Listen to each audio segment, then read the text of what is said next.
Why should we Westerners bother to understand Islam?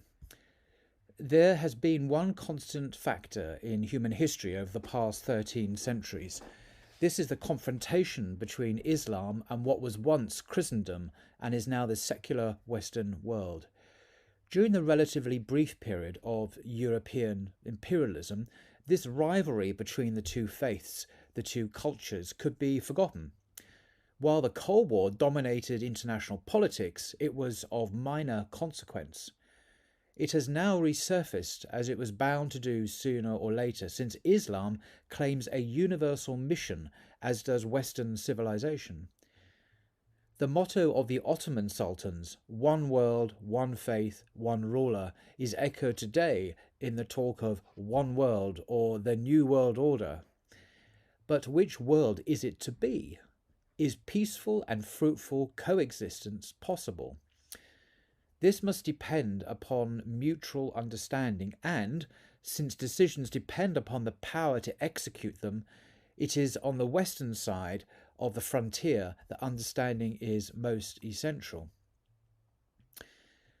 Europeans and Americans are so deeply convinced of the superiority of their secular liberal culture that it is, to say the least, difficult for them to empathise with a profoundly different system, and yet understanding requires some degree of empathy. They may ask, why should we bother? The answer, I believe, is that the peace and good order of our world in the 21st century depend upon this understanding. The Muslim Ummah, that's the community, the global community of believers, is today weak. It's confused and divided.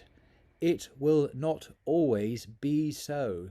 And now is the time for the people of what is, for the moment, the dominant civilization to make the necessary intellectual and imaginative effort to glimpse the world and human destiny from a different perspective to the one they take for granted.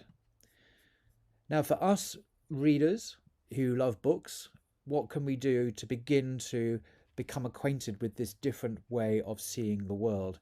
The obvious place to start is a really good translation of the Quran in English.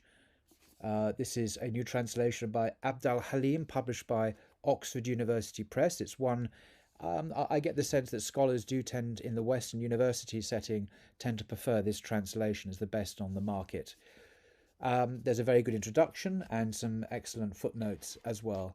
Halim is a professor of Islamic Studies at SOAS, the School of African and Oriental Studies here in London, and is a very esteemed scholar of the Arabic Quran. The next book I would recommend as an outstanding introduction to the life of the Prophet of Islam, Muhammad, is a book by Martin Lings called Muhammad, His Life Based on the Earliest Sources.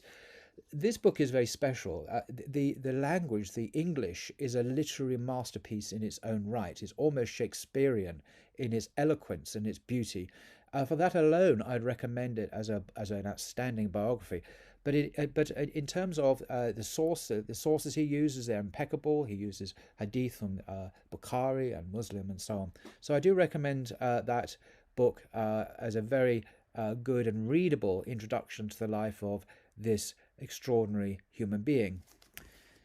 For a more traditional, perhaps more Sufi-orientated introduction to Islam is Guy Eaton's classic work, Islam and the Destiny of Man. This again is an extraordinary book written by someone who knew was friends with Martin Lings, who sadly passed away just a few years ago.